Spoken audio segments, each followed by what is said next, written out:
اور یہ کہ ہم نے آسمان کو ٹٹولا تو اس کو مضبوط چوکیداروں اور انگاروں سے بھرا ہوا پایا، اور یہ کہ پہلے ہم وہاں بہت سے مقامات پر فرشتوں کی باتیں سننے کے لیے بیٹھا کرتے تھے، اب کوئی سننا چاہے تو اپنے لیے انگارہ تیار پاتا ہے، اور یہ کہ ہمیں معلوم نہیں کہ اس سے اہل زمین کے ساتھ برائی مقصود ہے یا ان کے پروردگار نے ان کی بھلائی کا ارادہ فرمایا ہے، اور یہ کہ ہم میں بعض نیک ہیں اور بعض دوسری طرح کے،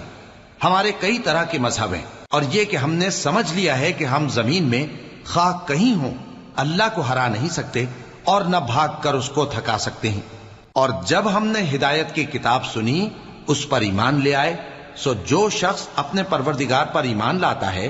تو اس کو نہ نقصان کا خوف ہے نہ کسی طرح کے ظلم کا، اور یہ کہ ہم میں بعض فرما بردار ہیں اور بعض نافرمان ہیں، تو جو فرما بردار ہوئے